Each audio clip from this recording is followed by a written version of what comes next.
இன்றே டவுன்லோட் செய்து உங்கள் ஃபேவரட் ஷோக்களை என்ஜாய் பண்ணுங்க. உனக்கு கால் வேற சரியில்லை, என்ன பண்ணணும்னு சொல்லு, நான் பண்றேன். எனக்கு உதவி செய்யணும்னு உங்களுக்கு தோணி இருக்குல்ல, எனக்கு அதுவே போதுங்க. அப்படி இல்ல லக்ஷ்மி, நீ சொல்லு, நான் செய்யறேன். பரவாயில்லங்க, என்னால பண்ண முடியும்.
மை காட், மனிஷாவை பார்க்கறதுக்கு வரேன்னு சொல்லியிருந்தேன்.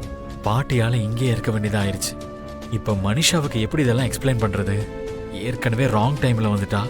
இன்னும் இதெல்லாம் எப்படி புரிஞ்சுக்க போறாளோ? லக்ஷ்மி, நீ பண்ணிட்டே இரு, நான் இப்ப வந்துடுறேன்.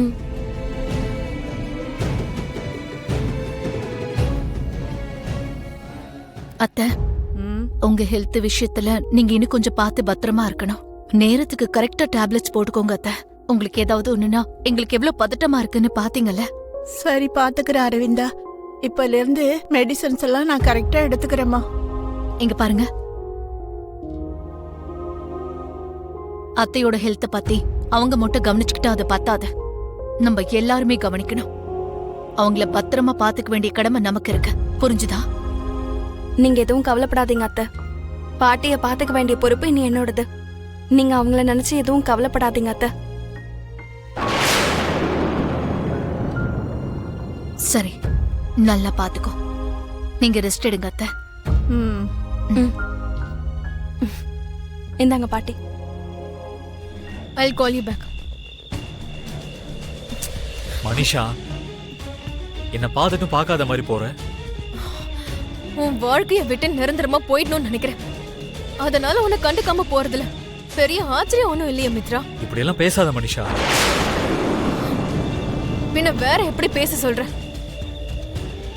உன் கூட அன்பா பேசணும்ன்ற ஃபீலிங்கே இல்லாத மாதிரி பண்ணிட்டு இருக்க.